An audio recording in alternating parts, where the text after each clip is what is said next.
तो hello friend, आज की इस वीडियो में हम क्लास 10th के विद्यार्थी के लिए लेकर के आए हैं फिजिक्स का प्रीवियस ईयर क्वेश्चन।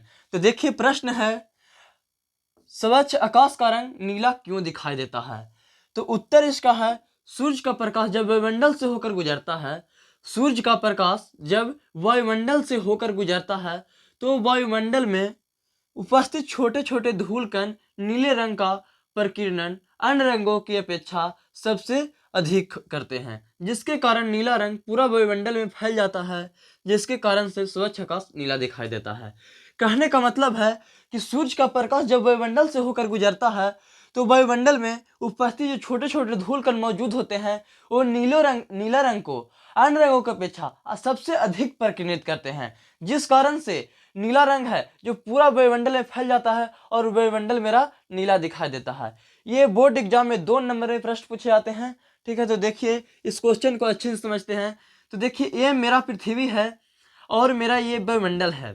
यहाँ पर वायु मौजूद होते हैं, जिसके कारण से यहाँ धूल कण उड़ते रहते हैं वायु में। ठीक है, जहाँ वायु नहीं होता है वो निर्वात होता है। ठीक है, तो देखिए ये मेरा सूर्य है, ये मेरा क्या है बाबू, सूर्य है। यहाँ से सूर्य का प्रकाश जब चलता है तो ये 7 रंगों में होता है। 7 रंग होता है सूर्य का, होता है ना, इसे श्वेत प्रकाश कहते हैं। ठीक है, तो वायुमंडल से होकर गुजरता है सूर्य का प्रकाश, वायुमंडल से होकर गुजरता है तो यहाँ धूल कण पर जब पड़ता है तो ये नीले रंग को अधिक प्रकीर्णित कर देता है, यानी नीले रंग को वायुमंडल में फैला देता है। ठीक है, जिस कारण से हम पृथ्वी से आकाश को देखते हैं तो वह नीला दिखाई देता है, नीला प्रतीत होता है। ठीक है, वही चीज यहाँ लिखा हुआ है कि सूर्य का प्रकाश जब वायुमंडल से होकर गुजरता है तो वायुमंडल में उपस्थित छोटे छोटे धूल कण नीले रंग का प्रकीर्णन अन्य रंगों की अपेक्षा क्या बाबू सबसे अधिक करता है, नीले रंग को क्या फैला देता है पूरे वायुमंडल में, जिस कारण से हम पृथ्वी से आकाश को देखते हैं तो वे नीला दिखाई पड़ता है, नीला प्रतीत होता है।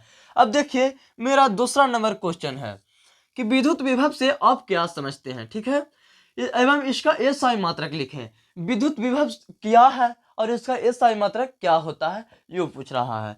तो इसका देखिए उत्तर क्या है कि प्रति एकांक धन आवेश को अनंत से एक बिंदु तक लाने में जो कार्य करना पड़ता है उसे विद्युत विभव कहते हैं। इसका एसआई मात्रक होता है बाबू वोल्ट, इसे भी से सूचित करते हैं।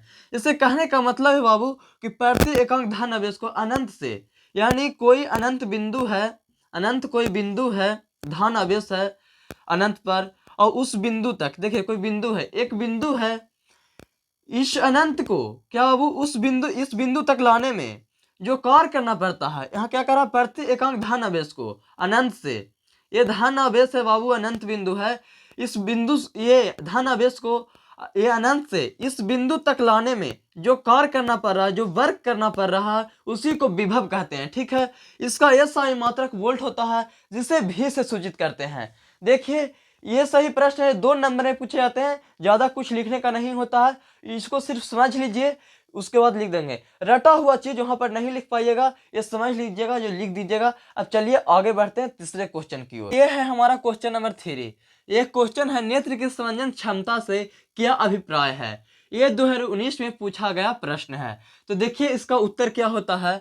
उत्तर है नेत्र की वह क्षमता जिसके कारण नेत्र लेंस अपनी फोकस दूरी को परिवर्तित करके दूर तथा नजदीक की वस्तु को स्पष्ट देखने में मदद करता है, उसे नेत्र की संवेदन क्षमता कहते हैं। देखिए इसको कहने का मतलब है बाबू कि नेत्र की वह क्षमता जिसके कारण क्या हो, जिसके कारण नेत्र लेंस अपना फोकस दूरी को घटा या बढ़ा करके दूर तथा नजदीक की वस्तु को देखने की जो क्षमता होता है, वो देखने में जो मदद करता है, उसे नेत्र की संवेदन क्षमता कहते हैं। देखिए मानव नेत्र में क्या होता है बाबू, उत्तल लेंस होता है ना, ये होता है जो सीरियली पेशियां से बंधा होता है, यानी पक्षमाभि से बंधा होता है ना, जिसका फोकस दूरी कुछ होता है बाबू। जैसे फोकस दूरी किसी वस्तु को देखने में, जैसे दूर की वस्तु को देखने में कुछ फोकस दूरी होता है, नजदीक के वस्तु को देखेगा तो फोकस दूरी परिवर्तित करना पड़ता है। ठीक है, तो वही कह रहा है कि नेत्र की वह क्षमता जिसके कारण नेत्र लेंस अपनी फोकस दूरी को परिवर्तित करने कहने का मतलब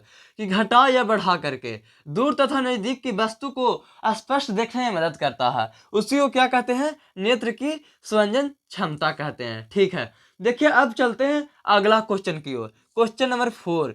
विद्युत आवेश क्या है, यह कितने प्रकार का होता है। विद्युत आवेश पूछ रहा है, या कितने प्रकार का होता है। तो देखिए इसका उत्तर है किसी पदार्थ का वह गुण जिसके कारण उसमें विद्युत तथा चुंबकीय प्रभाव उत्पन्न होता है, उसे कहते हैं विद्युत आवेश। क्या बाबू, किसी पदार्थ, कोई भी पदार्थ हो जिसका वह गुण जिसके कारण उसमें विद्युत तथा चुंबकीय गुण उत्पन्न, प्रभाव उत्पन्न होता है, उसे क्या कहते हैं, विद्युत आवेश कहते हैं।